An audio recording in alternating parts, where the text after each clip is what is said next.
نبی پاک صلی اللہ تعالی علیہ وسلم نے ہمیں اللہ کی جانب بلایا ہے۔ دنیا کے اندر مسلمان کا اور غیر مسلم کا فرق یہ ہے کہ مسلمان نظریاتی ہے، عقیدے والا ہے، اور جو مسلمان نہیں ہے وہ نظریاتی نہیں ہے۔ یہ ایک فرق ہے۔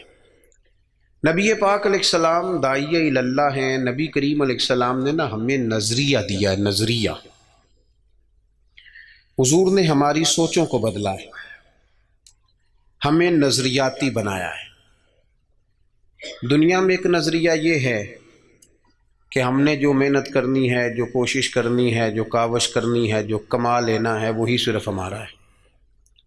عقل کے زور پر، علم کے زور پر، ٹیکنالوجی کے زور پر، میڈیکل کے زور پر ہم نے چلنا ہے، اور یہ اسی پر فقط بھروسہ کریں گے تو پھر آگے بڑھیں گے۔ معاذ اللہ، یہ عام نظریہ غیروں کا ہے۔ مسلمان کا کیا نظریہ ہے؟ مسلمان کا نظریہ ہے کہ کوشش کرنا انسان کے ذمے ہے، باقی ہونا وہ ہے جو رب نے جانا ہے۔ یہ نظریہ ہے۔ عقیدہ توحید ایک نظریہ ہے۔ جب رب چاہے گا، جتنا چاہے گا، جس کو چاہے گا اپنے فضل سے عطا فرمائے گا، یہ ایک نظریہ ہے۔ نبی پاک صلی اللہ تعالی علیہ وسلم نے مکمل محنت کا حکم دیا، جد و جہد کی بات کی، ہمت کی بات کی، لیکن فرق کیا ہے؟ کافر بھی محنت کرے گا، ہم بھی محنت کریں گے۔ فرق یہ ہے کہ وہ اسباب سے نتیجہ چاہتا ہے۔ مومن کی یہ شان ہے کہ وہ ساری محنت کر کے نتیجہ اپنے رب کریم پہ چھوڑ دیتا ہے۔ ہمارے ساتھ آہستہ آہستہ یہ ہوا ہے کہ جدید دور آیا، اس دور کے اندر لوگ مادہ پرستی کی طرف بڑھے، علم پر، ٹیکنالوجی پر، میڈیکل پر، اپنی کاوش پر، اپنی عقل پر اتنا بھروسہ کیا کہ وہ اس طرح کی بولیاں بولنے لگے جس طرح کی بولیاں غیر بولتے تھے۔ ہمیں یہ حکم دیا گیا ہے کہ تم نے اپنی ہر چیز اپنے رب کے حوالے کر دینی ہے۔ تمہاری ساری کی ساری توجہ اور تمہاری مکمل توجہات کا مرکز اللہ کی ذات پر بھروسہ ہونا چاہیے۔ آپ کبھی غور کریں تو نبی پاک صلی اللہ علیہ وسلم اس مضمون کو ہمیں کس طرح سمجھاتے ہیں؟ حضور علیہ الصلوۃ والسلام فرماتے ہیں اگر تم رب پر بھروسہ کرو گے نا تو وہ تمہیں اسی طرح رزق دے گا جس طرح پرندوں کو عطا کرتا ہے۔ کبھی اس حدیث کے حسن پر غور کریں۔ پرندے کی کتنی تعلیم ہے؟ کون سا کام سیکھا ہے؟ گھر سے نکلا ہے تو اسے پتہ ہے کس دفتر میں جانا ہے، اسے پتہ ہے کہ میں نے کہاں نوکری کرنی ہے۔ نکلنا بہرحال شرط ہے، نکلنا اس نے ہے۔ حضور فرماتے ہیں نکلو پر تمہارا بھروسہ رب کریم پہ ہو، جب تم لوٹو گے تو اسی طرح تمہیں روزی دے گا جس طرح پرندوں کو عطا کر دیتا ہے۔ ہم نے نظریاتی بننا ہے، نظریاتی۔ ہمارا سارا دھیان بندوں کی طرف ہے، ساری توجہ مالداروں کی طرف ہے، سارا خیال سیٹھوں نوابوں کی طرف ہے، سارا میلان ہمارا بزنس کی طرف ہے۔ یہ سارا نہیں ہونا چاہیے۔ ہاتھ کار والے پر دل یار والے، یہ میلان سارا نہیں ہونا چاہیے تھا۔ حضور نے ہمیں سکھایا ہے کہ بھروسہ اللہ کی ذات پہ، بھروسہ۔ اسلام ایک روحانی دین ہے، یہ آپ کو قلبی قرار دیتا ہے، سکون عطا کرتا ہے۔ آپ جب کچھ چیزیں اللہ پہ چھوڑ دیتے ہیں نا، بڑی ساری چیزیں دوستوں پہ نہیں چھوڑی، بڑی ساری رشتہ داروں پہ نہیں چھوڑ دیتے مجھے پہنچ پڑیں گے، بڑی ساری ماں باپ پہ نہیں چھوڑ دیتے، بڑی ساری جوان اولاد پہ نہیں چھوڑ دیتے، ادھر ادھر جو اتنی توجہ کرنی ہے تو سارا کچھ رب پہ کیوں نہ چھوڑ دیں، اللہ پہ کیوں نہ چھوڑ دیں۔ دیکھو اسلام کی جو پہلی جنگ ہوئی باقاعدہ،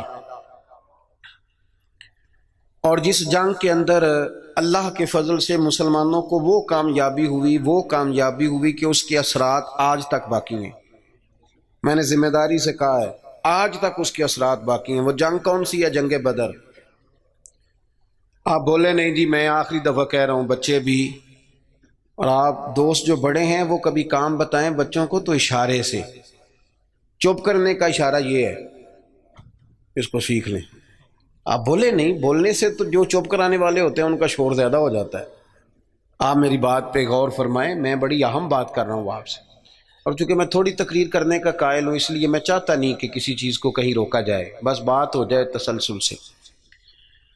جنگ بدر کے اندر تلوار سے نہیں لڑی، صرف نیزہ نیزے سے نہیں لڑا، صرف برچھی سے نہیں لڑی۔ جنگ بدر میں دو نظریے تھے جو آپس میں لڑ رہے تھے، دو نظریے۔ ایک نظریہ کفار مکہ کا تھا، وہ کہتے تھے کہ ہم اونٹ بہت سارے ساتھ لے کے آئے ہیں، ہر روز ایک اونٹ ذبح کریں گے، معاذ اللہ شرابیں پئیں گے، موج کریں گے۔ ان کا یہ نظریہ تھا کہ ایک بندے کے پاس تین قسم کا اسلحہ تھا، تلوار بھی ہے، نیزہ بھی ہے، تیر بھی ہے۔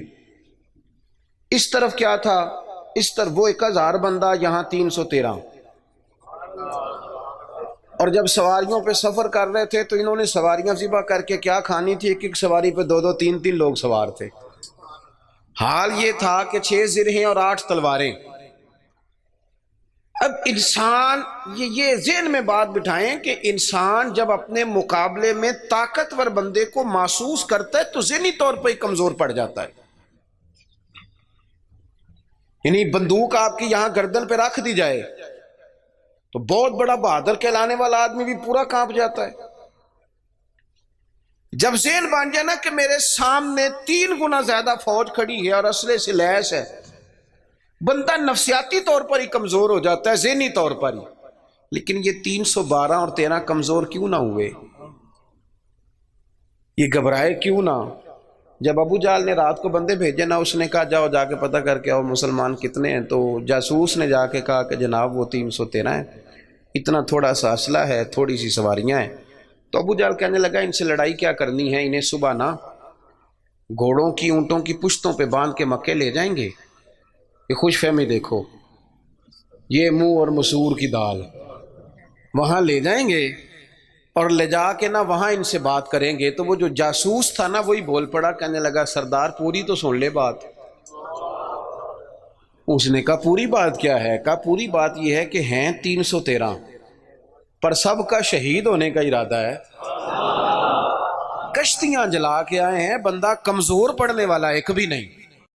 اب نظریہ لڑا۔ نظریہ کیا تھا کہ حضور نے فرمایا تھا میرے رب کا وعدہ ہے وہ تمہاری مدد کرے گا، اور پھر وَلَقَدْ نَصَرَكُمُ اللَّهُ بِبَدْرٍ وَأَنْتُمْ أَذِلَّةٌ، اللہ نے مدد کی۔ اللہ فرماتا ہے میں نے تمہاری مدد کی میدان بدر میں، وَأَنْتُمْ أَذِلَّةٌ، تم تو کمزور تھے۔ نظریہ لڑا، تلواریں ہار گئیں، تیر ہار گئے، نیزے ہار گئے، برچھیاں ہار گئیں، اور رسول اللہ نے جو نظریہ دیا تھا وہ نظریہ جیت گیا، بھروسے والے لوگ جیت گئے۔ جب تک مسلمان، میں بڑے درد سے کہتا ہوں ہمارے گھروں میں سیاست چلتی ہے، بچے میری مٹھی میں رہیں، سسرال والے میری مٹھی میں رہیں، محلے والے میری مٹھی میں رہیں، برادری والے میری کوئی نہیں رہتے میاں یہ مٹھی چھٹی میں، کوئی نہیں رہتا۔ مجھے ایک بزرگ کہنے لگے 5 بچے ہیں ایک بھی نہیں سنتے، تو میں نے کہا بابا جی اتنی مجبوری کیا ہے بچوں کو سنانے کی؟ آپ نے جو سنانا ہے رب کو سنائیں، جتنی دیر ان پر دھیان کرنا ہے اتنے نفل بڑھا دیں، ان کو موج کرنے دیں۔ آپ کتنا کو انہیں قائل کریں گے اور کتنا کو مائل کریں گے، یہ تو اسی طرح کا سلسلہ ہے۔ جتنی سیاست ہم لڑاتے ہیں نا لوگوں کو سیٹ کرنے میں، اگر اس سے آدھا وقت بھی اپنے رب کو راضی کرنے میں لگائیں نا تو رب راضی ہو جائے تو لوگوں کے دلوں میں محبت پیدا فرما دیا کرتا ہے۔ نظریاتی بنے، توجہ، اتنی بندوں پہ توجہ کرنا، اتنی سیاست کرنا، اپنے آپ کو ہر وقت لوگوں میں گڈ بک میں، کوئی ضروری ہے کہ سارے لوگ ہمیں اچھا ہی کہیں؟ کوئی ضروری ہے؟ کوئی ضروری نہیں۔ کوئی ضروری ہے کہ ہر وقت آپ یہی کہیں کہ ہر کونے سے میری تعریف ہی اٹھے؟ کوئی ضروری نہیں میرے بھائی۔ نظریاتی ہو جائیں، توجہ اللہ رسول کی جانب، توجہ اللہ والوں کی جانب۔ باقی یہ دنیا کی سیاست اس میں تھوڑی کمی بلائیں۔ دیکھیں رسول پاک صلی اللہ علیہ وسلم نظریہ کیا دیتے ہیں، ایک جنگ سے واپسی ہے، حضور آرام کر رہے ہیں، صحابہ تھوڑا سا ہٹ کے ادبن دور دور ہو کے لیٹ گئے، سرور کائنات علیہ السلام بھی آرام کرنے لگے تو تلوار اتار کے درخت کی ٹہنی سے لٹکا دی، حضور بھی آرام فرما۔ ایک بندہ آ گیا، تلوار اتار لی، حضور پر تان لی، اور محبوب علیہ السلام فرماتے ہیں آنکھیں سوتی ہیں، دل تو میرا جاگتا رہتا ہے۔ اس نے تلوار تان لی۔ اللہ کرے میں آپ کو بات سمجھاؤں، بھئی اچانک کو یہاں بندوق رکھ دے، اس وقت ہم نے دیکھنا ہے کہ بلڈ پریشر کتنا ہو گیا ہے، پھر دیکھنا ہے کہ اس وقت خون کے مد و جزر کا کیا حال ہے۔ اچانک وہ دیکھو نا میرے عزیز، رات کو 2 بجے ویسے ہی چھت پہ بلی ہو اور بندے کو کوئی کہہ دے کہ چور ہے، تو مجھے بتائیں حال کیا ہوتا ہے؟ ویسے انسان کی نفسیات ہے نا۔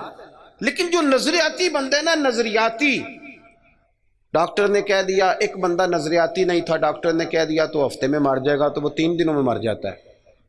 ایک نظریاتی ہے، ڈاکٹر نے کہا 1 ہفتے کے بعد آپ دنیا سے رخصت ہوں گے، تو اس نے کہا ڈاکٹر صاحب آپ جو کہہ رہے ہیں اپنے علم کے مطابق کہہ رہے ہیں، ہونا وہ ہے جو میرے رب کریم نے چاہنا ہے، یہ کئی سال بھی نکال سکتا ہے، شرط یہ ہے کہ ہم نظریاتی ہوں۔ ہماری سیاست ہی ختم نہیں ہوتی ہے کہ جگہ میں خود جاتا ہوں بندے راضی کر رہا ہوں، جہاں میں نہیں گیا وہاں بیٹا بھیجا، تو ولیمے پہ ہو جا، چھوٹے بھائی سے کہا تو فاتحہ کہہ، سارا دن بندے راضی کرنے میں وہ پھر نہیں راضی ہوتے۔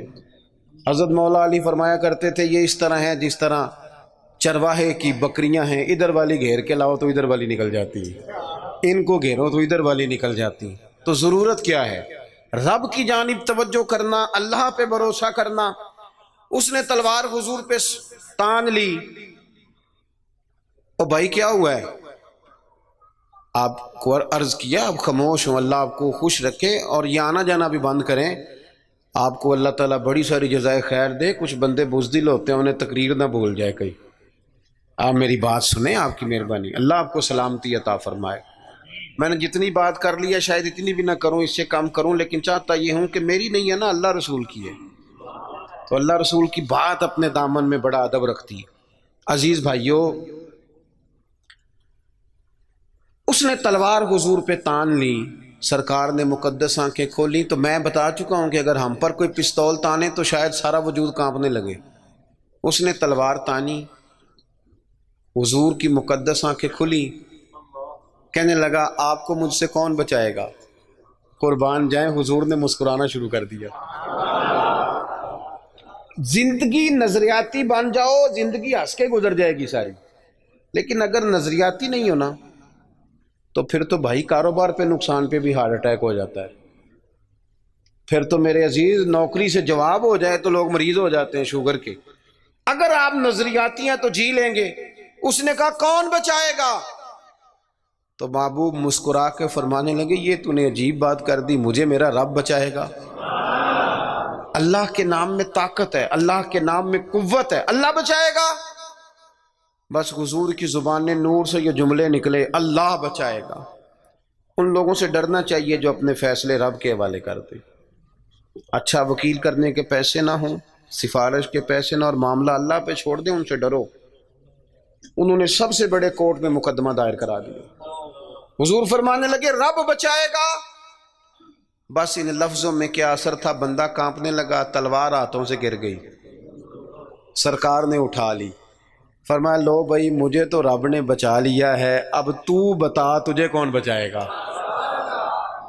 آپ زندگی میں اگر نظریاتی ہیں تو آپ زندہ ہیں، اور اگر آپ لگے ہوئے ہیں کہ اوہو کیا بنے گا، میری کون سنے گا، گاؤں چھوٹا ہے، میں بات کر بھی لوں گا تو کہاں پہنچے گی، تو کون ہوگا، تو کیسے ہوگا، تو یہ تو کمزوری ہے۔ آپ کے ذمے تو کہنا ہے، پہنچانا تو اللہ کریم کی بارگاہ کرم کے فضل کا نتیجہ ہے۔ یہ اللہ بچائے گا۔ اس کے ہاتھ سے تلوار گر گئی، حضور نے اٹھا لی، فرمایا مجھے تو رب نے بچا لیا ہے، اب تو بتا تجھے کون بچائے گا۔ کہنے لگا حضور میں نے سنا ہے آپ بڑے ہی معاف کرنے والے ہیں، آپ صحیح بتاؤ، ایک بندہ میرے اوپر تانے پستول، تھوڑی دیر کے بعد قابو آ جائے تو وہ مجھے کہے جی آپ تو نیک آدمی ہیں چھوڑ دیں، تو میں کہتا ہوں قابو آ گیا تو میں نیک ہو گیا ہوں، پہلے تو بندوق لے آیا تھا۔ لیکن یہ حضور سید عالم صلی اللہ علیہ وسلم کے ظرف کی، حوصلے کی، اور محبوب کے دل نور کی بڑائی دیکھو کتنا بڑا ہے۔ اس نے کہا سنا ہے آپ معاف کر دیتے ہیں. فرمایا تو نے سنا ہے؟ حضور سنا ہے. پھر مسکرا پڑے, فرمانے لگے جا پھر میں نے معاف کیا. ہو گئی بات ختم. معافی تو یہاں پہلے ہے سب سے, جا معاف کیا. ایک تو اپنی زندگی میں توجہ اللہ پہ کریں. یہ چھوڑ دیں اتنی زیادہ سیاست, اتنا بندوں کے پیچھے بھاگنا, یہ تو تھکا دیں گے, یہ تھکا دیتے ہیں. ان کی ایک خواہش پوری کرو تو یہ دوسری. میں آج ہی پڑھ رہا تھا, حضرت سعید ابن مسیب کہا کرتے تھے یا اللہ یہ بڑوں کی آرزوؤں سے بھی بچانا, ان کی آرزویں بڑی ہوتی ہیں, روز نہیں ایک آرزو. اور حضور دعا مانگا کرتے تھے. نبی کریم علیہ السلام مسند امام احمد بن حنبل میں موجود ہے, اللہ کے محبوب فرماتے تھے اے اللہ اس آرزو سے بچا جو آرزو ایک اور آرزو میں مبتلا کر دے, وہ خواہش جو اور خواہش میں ڈال دے. تو ایک تو توجہ اللہ پہ کریں. دوسری بات, زندگی کو بود و باش کو اس کو سادہ کریں. سرور کائنات صلی اللہ تعالی علیہ وسلم کا کمال یہ تھا کہ لوگ نا حضور کے ساتھ ڈیل کرنے میں آسانی محسوس کرتے تھے کہ حضور سے بات آسانی سے کی جا سکتی ہے. سرور کائنات بات سنتے ہیں. یہ جو ہمیں شوق ہے نا سہولتوں کا, یہ ضرور لیں, کوئی بھی سہولت منع نہیں, لیکن اپنے آپ کو سہولتوں کے ساتھ زندہ رکھنا ہے. ہم نے نا کچھ آسانیاں زیادہ جمع کرنی شروع کر دی اپنے ڈرائنگ روم میں. سردیوں میں ہیٹر ہے, گرمیوں میں اے سی ہے, اور ہر شہر ریموٹ کنٹرول ہے, اٹھنا نہ پڑے بیڈ سے, توبہ توبہ. اور واش روم بھی اٹیچ ہے. اتنی سہولیات جمع کرنا چاہتے ہیں, بس نہیں چلتا, ورنہ جو ہم لا سکتے ہیں وہ تو ضرور آتا ہے. اس سے زیادہ جب آپ اتنی آسانیوں کے عادی ہو جاتے ہیں نا میرے عزیز, تو پھر آپ نظریاتی نہیں رہتے, پھر آپ کو قابو کیا جا سکتا ہے. پھر تو ڈاکٹر کو بھی اے سی دے کے تحفے میں تو مرضی کی دوائی لکھوائی جا سکتی ہے. حالانکہ اس معاملے میں سفارت چلنی چاہیے, صحت والا معاملہ تو ٹھیک ہونا چاہیے نا, لیکن ڈاکٹر اگر بڑا ہے تو اسے چابی دیں کمپنی والے گاڑی کی, تو اسی کمپنی کی دوائی لکھ دے گا, اللہ ماشاء اللہ. جب آپ نظریاتی ہیں, تھوڑے پہ آپ کو گزارا کرنا آتا ہے. حضور صلی اللہ علیہ وسلم نے نا ہمیں اپنی سیرت کے تعلق سے جو دوسرا بڑا نظریہ دیا وہ یہ ہے, آپ کو میری باتوں کی سمجھ آ رہی ہے؟ جو نہیں بولتے انہیں بھی آ رہی ہے. حضور نے ہمیں اپنی سیرت نور سے ایک پیغام دیا ہے کہ دنیا میں تمہارے مکانات نہیں, تم نے یہاں رہنا ہے مسافروں کی طرح. تمہارے لیے نا عالی شان محلات اور تمہاری مرضی کی آسانیاں اور سہولتیں وہ ساری رب نے جنت میں تمہارے لیے تیار کی ہیں. وہاں تمہیں من چاہی چیزیں ملیں. یہاں تم نے مسافروں کی طرح, کن فی الدنیا کانک غریب و عابر سبیل, مسافر کی طرح, راہ گیر کی طرح وقت گزارنا. آپ نے کبھی دیکھا ہے کہ بس اسٹاپ پہ جہاں بندے کھڑے ہو کے بس کا انتظار کرتے ہیں, وہاں کبھی کسی بندے نے جگہ خرید لی ہو کہ یہاں اکثر کھڑے ہونا پڑتا ہے تو چلو جگہ تھوڑی خرید لیتے. خریدتا ہے کیوں؟ اسے پتہ ہے کہ بس آئی تو میں نے چلے جانا ہے. پلیٹ فارم پہ, ریلوے اسٹیشن پہ کبھی کسی بندے نے جگہ خریدی ہے کہ یار اکثر آنا جانا پڑتا ہے تو چلو تھوڑی خرید لیتے ہیں؟ کبھی خریدی ہے؟ ایئرپورٹ پہ نا میں نے یہ دیکھا ہے کہ آپ اپنا بیگ رکھ کے, ہینڈ کیری سامان رکھ کے آپ کسی کرسی پہ جائیں نا, اور آپ واش روم سے ہو کے یا کسی طبی حاجت سے ہو کے واپس آئیں تو وہاں کو بندہ اور بیٹھ گیا ہو تو بندے جھگڑا نہیں کرتے, چپ کر کے اپنا سامان اٹھاتے ہیں دوسری جگہ پہ. کیوں نہیں کرتے؟ ان کو پتہ ہے کہ فلائٹ آئی تو میں نے یہاں رٹا ڈالنے کی ضرورت کیا ہے.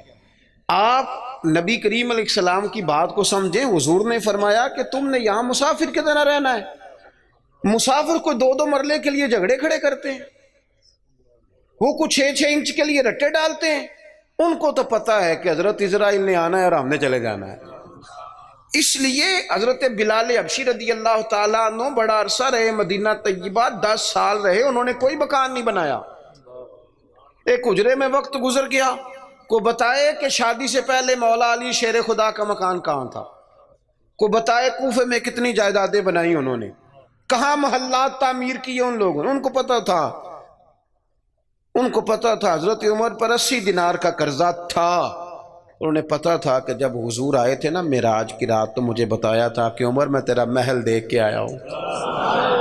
تو جب حضور دیکھ آئے تھے تو پھر انہوں نے یہاں بنایا.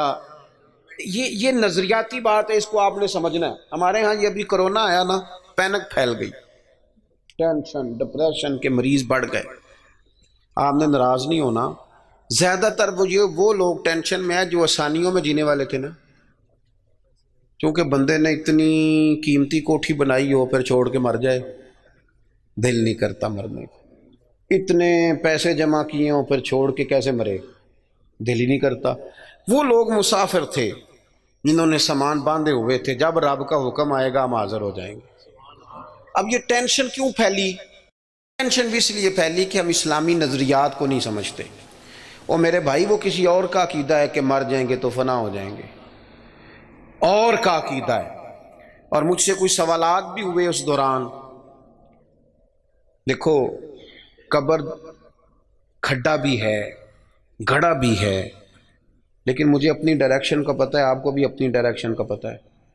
ہمیں کسی کی نا ایک آدھ خامی کا پتہ ہوتا ہے، اپنی تو ساری کا پتہ ہوتا ہے، لیکن وہ الگ بات ہے کہ اپنی خامیوں سمیت اپنے آپ سے پیار ہوتا ہے، اور کسی کی ایک خامی دیکھ کے بھی اس سے پیار نہیں رہتا۔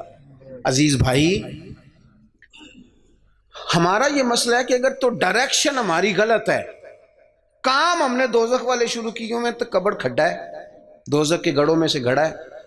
لیکن اگر ڈائریکشن ٹھیک ہے، حلال حرام کی تمیز ہے، آنکھ پر، زبان پر، نفس پر کنٹرول ہے،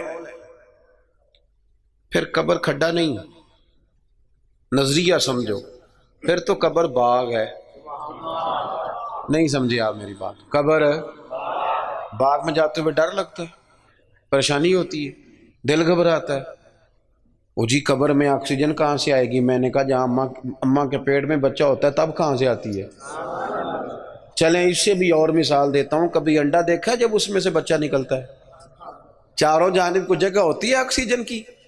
یہ جو بڑے عقل مند لوگ ہیں یہاں سوال کھڑے کرتے ہیں، ان سے پوچھو کہ بچہ تندرست بھی نکلتا ہے انڈے سے اور سونا بھی نکلتا ہے، تو جس رب نے وہاں اسے سنبھال کے رکھا نا، پیاری جلد بنائی، وہ قبر میں بھی تیری بڑی حفاظت فرمائے گا، بڑی حفاظت فرمائے گا۔ بل بارت شاہ نہیں مردے جنہ کیتیاں نیک کمائیاں نے، نالے عرش فرشتے بانگاں ملیاں، مکے پہ گیا شور، بلے شاہ آسا نہیں مرنا ہے تے مر گیا ہی کوئی اور، تو کوئی اور۔ یہ کیا اقبال بھی کہتے ہیں، موت کو سمجھے ہیں غافل اختتام زندگی، یہ ہے شام زندگی پھر صبح دوام زندگی۔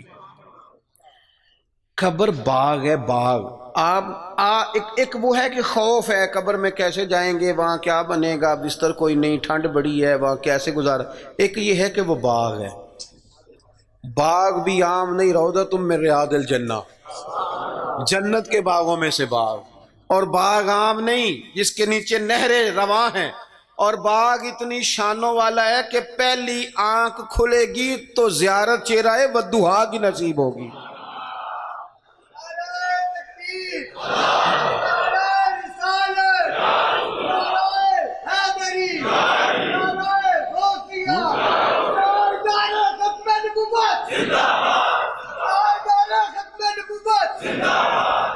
آپ میری بات پر توجہ کریں۔ جب آپ کا یہ نظریہ بن جاتا ہے نا کہ میرے لیے آگے بڑا کچھ ہے، جو لوگ یہاں سے گئے تھے نا سعودی عرب محنت مزدوری کرنے، انہوں نے وہاں مکان بنائے۔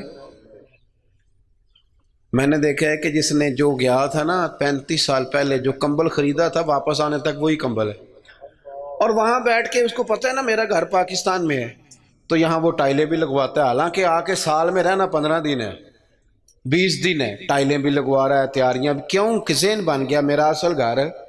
یہ حضور ہمیں سوچ دیتے ہیں کہ تمہارا اصل گھر جنت میں ہے۔ اسی پنجابی چ ایک لفظ بول رہے ہیں، تم کدے سوچیا بھی نہیں ہوئے گا، بولتے ہیں نا جی، اس کا معنی کیا ہے؟ کہ تیری سوچ سے، تیرے ادراک سے ماوراء بات کر رہا ہوں۔ حضور کیا فرماتے ہیں؟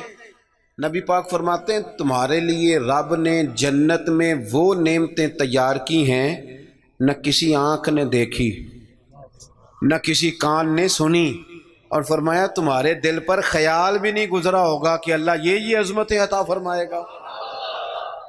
اس کی طرف رغبت کی۔ یہ تو آپ آئے ہیں جاہل لوگ جو جنت کا مذاق اڑاتے ہیں۔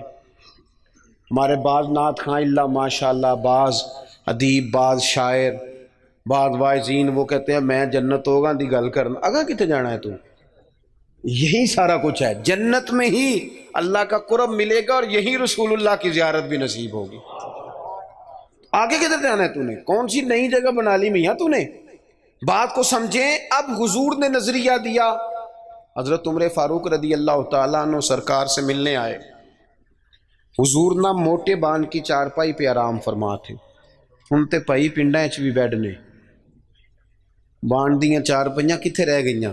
کی آکھی دا سی مونج دی منجی، بولو نا یار، مونج دی تے جیڑی جیز چ ملتی سی وہ دے بس پاوے رنگین ہوندے سن، انجی یہ اوہو، لیکن کمال تھی نا یار، مکان کچے بندے پکے، محبت گہری، پیار زیادہ۔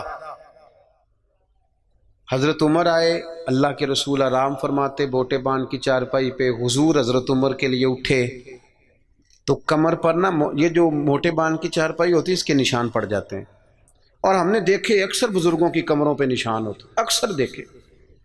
سرکار اٹھے تو کپڑا مبارک ذرا ہٹا تو دیکھا کہ نشان پڑے ہوئے، تو حضرت عمر رو پڑے، دلیر آدمی تھے پر رو پڑے، حضور کی محبت میں روئے۔ عرض کی یا رسول اللہ، کیسر و کسرا تو دنیا میں بڑی آسانیوں میں ہیں اور آپ اللہ کے حبیب ہو کے؟ وہ درد سے رو رہے ہیں، اخلاص سے بات کر، لیکن نبی کریم علیہ السلام ان کی سوچوں کو بدل رہے ہیں، انہیں نظریہ دے رہے ہیں۔ حضور فرمانے لگے عمر تم پسند نہیں کرتے کہ وہ دنیا میں تھوڑی آسانی لیں اور آخرت میں رسوا ہو جائیں، اور یہ پسند نہیں کرتے کہ ہم دنیا میں تھوڑی تکلیف برداشت کریں اور آخرت کی ساری سعادتیں اللہ ہمیں ہی عطا فرما دے؟ اس لیے حضور نے فقر کو پسند کیا، سادی روٹی کو پسند کیا، کچے مکان کو پسند کیا۔ جب آپ کا نظریہ یہ نہیں بنتا کہ میرے لیے آگے بڑا کچھ ہے، اتنی دیر تک انسان آخرت کی تیاری کا شوق پیدا نہیں کرتا۔ اگر یہ نظریہ بن جائے، وہ ملا رومی رحمۃ اللہ لکھا ہے کہ مصر میں ایک زمانے تک یہ طریقہ رہا کہ وہ سال کے نا آخری دن، سمجھ لیں ذی الحج کی 29 تاریخ کو دریا کے کنارے جاتے تھے تو جو بندہ سب سے پہلے کشتی سے اترتا تھا نا اسے پکڑ کے بادشاہ بنا لیتے تھے۔ پورا سال اس کی بات مانتے تھے، لیکن سال گزرنے سے 2-3 دن پہلے اسے جنگل میں چھوڑ آتے تھے، بھیڑیے کھا جاتے تھے، کہتے تھے اگر زندہ رہا تو دوبارہ کرسی پہ بیٹھنے کی سازش کرے گا۔ اس کا بھی بڑا ذائقہ ہے نا، ایک دفعہ بندہ بن جائے تو پھر یہ چسکا جاتا بھی نہیں۔ تو ان کا یہ طریقہ تھا۔ ایک درویش بھی ایک دن، اسے کیا پتا تھا کہ یہ بادشاہ بنائیں گے، وہ اترا کشتی سے، انہوں نے پکڑ لیا، وہ کدھر لے کے جا رہے ہو؟ کہ تمہیں بادشاہ بنانا ہے۔ کہنے لگا مجھ سے تو پوچھ لو۔ انہوں نے کہا بادشاہ ہم جو بندہ آتا ہے نا ہمارا اصول ہے بادشاہ بنا لیتے ہیں۔ تو اس نے کہا ٹھیک ہے، بتاؤ بادشاہ کے ساتھ کیا کرتے ہو، کیا طریقہ؟ انہوں نے کہا جی سال آپ کی بات مانیں گے۔ تو میں سال کے بعد، کہنے لگے وہ جنگل ہے اس میں چھوڑ آئیں گے۔ کہنے لگا ایک تو 2 وعدے کرو، ایک تو تم جو میں کہوں گا سارا سال مانو گے، اور دوسرا اسی جنگل میں چھوڑو گے، کسی اور میں تو نہیں پھر چھوڑا ہوگے؟ انہوں نے کہا نہیں اسی میں چھوڑیں گے۔ اس نے بیٹھتے ہی پہلا حکم یہ دیا کہ اس جنگل سے ساری جھاڑیاں کاٹ دو۔ دوسرا حکم یہ دیا، اب جھاڑیاں کٹ رہی تھی تو درندے ویسے ہی بھاگ گئے جنگل سے۔ پھر اس نے کہا کہ یہاں ذرا لگا کے نا اچھی طریقے سے حالت تو ذرا پھول اگاؤ، کھیتیاں اگاؤ۔ وہ پورا سال وہ باغ سنوارتا رہا۔ اب لوگوں نے وعدہ کر لیا تھا وہیں چھوڑ کے آئیں گے۔ سال کا آخر ہوا تو پہلے بادشاہوں کو لے جائیں، وہ بیٹھتے تھے نا کرسیوں پہ تو غافل ہو جاتے تھے اور چکروں میں پڑ جاتے تھے۔ معاذ اللہ کہتے تھے یہ گزارو نا تو پھر آخری دن دیکھا جائے گا۔ معاذ اللہ جو آج ہماری سوچیں بن گئی۔ اب آخری دن جب جنگل میں لے کے جاتے تھے تو تڑپتے تھے، نہ لے کے جاؤ نہ لے کے جاؤ، لیکن اس نے چونکہ سارا سال محنت کی تھی نا وہاں جانے کے لیے، اس کو جب لے کے جا رہے تھے تو کہہ رہا تھا اجلونی اجلونی، ذرا جلدی نہیں لے جاتے، ذرا جلدی نہیں لے جاتے۔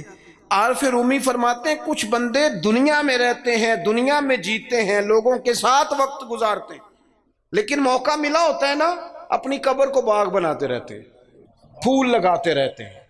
اور یار کتنی لمبی راتیں ہیں، جو ان راتوں میں بھی تہجد نہ پڑھے اس نے کب پڑھنی ہے؟ جو ابھی بھی، اور دروازہ صبح کھٹک گیا تو پھر بھی تو اٹھنا ہے کہ نہیں؟ بولو خدا نہ کرے کوئی بیمار ہو گیا تو سحری میں اٹھنا پڑے گا کہ نہیں؟ بہتر نہیں رب کی رضا کے لیے اٹھ جائیں؟ اٹھے نا 5 بجے، آدھا گھنٹہ نفل پڑھیں، پھر فجر ہو جائے گی، پھر اس کے بعد فجر کی فرائض کی تیاری کریں۔ دنیا میں رہ کے جو بندہ اپنی وہاں کے مارتا رہے گا نا بچھو قبر کے، انشاءاللہ جب وہ دنیا سے جائے گا نا تو حضرت بایزید بستامی کی طرح ہنستا مسکراتا ہی دنیا سے جائے گا، پھر ہنستا مسکراتا ہی دنیا سے جائے گا۔ اور اعلیٰ حضرت بریلوی کہتے ہیں ہم تو لحد میں عشق رخ شاہ کا داغ لے کے چلے، اندھیری رات سنی تھی تو چراغ لے کے چلے۔ اپنی اس فکر کا اظہار کریں۔ بات ختم کرتا ہوں۔ ایک خاتون نے آ کے عرض کیا تھا، بخاری شریف میں موجود ہے، یا رسول اللہ میں مرگی کی مریضہ ہوں۔ تو سرکار نے فرمایا کہ کیا چاہتی؟ عرض کی حضور چاہتی ہوں میرے لیے دعا کر دیں، اللہ شفا دے دے۔ حضور سب کے لیے دعائیں کرتے تھے، پر آج پتہ کیا فرمایا؟ فرمایا اگر تو چاہے تو دعا کر دیتا ہوں، شفا ہو جائے گی، اور اگر کرے صبر۔ معنی کیا ہے؟ مرگی کے ساتھ ہی گزارا کرے تو پھر میں دعا کروں گا، رب تجھے جنت عطا فرمائے گا۔ اب ذہن بن گیا تھا نا کہ آخرت ٹھیک ہونی چاہیے، نظریہ بن گیا تھا۔ تو وہ خاتون فوراً کہنے لگی یا رسول اللہ آپ دعا کر دیں رب مجھے جنت ہی عطا کرے۔ کیا کہہ رہی ہے بھلا؟ وہ کہہ رہی ہے میں مرگی کے ساتھ ہی گزارا کر لوں، تھوڑی سی تو زندگی ہے، جی لوں گی مرگی کے ساتھ ہی۔ سرکار نے دعا کر دی، عرض کرنے لگی یا رسول اللہ صلی اللہ علیہ وسلم جب مرگی ہوتی ہے تو جسم سے کپڑا ہٹ جاتا ہے، عورت ہوں تو حیا آتی ہے۔ تو محبوب نے دعا کر دی۔ لوگ کہتے ہیں جتنی مرضی مرگی ہوتی تھی کپڑے جسم پہ قائم رہتے تھے۔ بڑا لمبا وہ خاتون حیات رہی۔ باہر سے کوئی آتا تھا تو صحابہ پوچھتے تھے جنتی عورت دیکھنی ہے؟ اس بوڑھی کی زیارت کرو، اسے دنیا میں حضور نے جنت کی بشارت عطا فرمائی۔ اپنی زندگی کے اندر دو باتیں میں نے آج جو حضور نے ہمیں سکھائی ہیں وہ آج اس اجتماع میں آپ کی خدمت میں عرض کی ہیں۔ دو، ایک تو بھروسہ اللہ پہ کرنا ہے، کچھ چیزیں رب پہ چھوڑ کے دیکھیں کرم ہو جائے گا، اور دوسری بات یہ کہ رہیں دنیا میں لیکن تیاری آخرت کی کریں۔ اصل گھر یہ میاں محمد بخش صاحب رحمۃ اللہ علیہ کو ایک بندہ لے گیا ٹانگے پہ بٹھا کے اپنے گھر، بڑی دیر سے کہہ رہا تھا حضور دعوت قبول کر لیں، تو وہ رستے سارے بتاتا گیا یہ زمین بھی میری ہے، یہ بھی میری ہے، یہ بھی میری ہے، یہ بھی میری ہے، تو بتاتا گیا۔ اللہ والوں پہ دولتوں کا اثر کوئی نہیں ہوتا، تو وہ نہ جب وہ زیادہ ہی اوور ہو گیا، زیادہ ہی کہانیاں سنائی، وہ بھی خوہ ساڈا تے وہ بھی میل ساڈی ہوتی ہے نا طبیعت، تو میاں صاحب رحمۃ اللہ علیہ کہنے لگے بیلیا بس کر، اے تیرے تو پہلا کی دی سی؟ اس نے کہا جی فلانے کی۔ فرمانے لگے تیرے بعد کس کی ہوگی؟ وہ چپ کر گیا۔ تو فرمانے لگے دانش منداں دا کم ناہی دل دنیا تے لانا، اس ووٹی تے لکھ خامد کیتے تے جو کیتا سو کھانا۔ یہ تو بڑے خامد کرتی ہے، آج کوئی مالک تھا اور کل کوئی اور مالک ہوگا۔ ہم تو اصل وارث اس جگہ کے ہیں جو رب رسول جنت میں اپنے فضل سے عطا کریں گے، اس طرف توجہ کریں۔ اللہ آپ کو بہت سی برکتیں دے۔ میں نے اجازت لینی ہے چونکہ میرا سفر ہے، اور آج کل آپ کو پتہ ہے یہ دھند کا بھی مسئلہ ہے، راستے بھی تھوڑے سے اسی طرح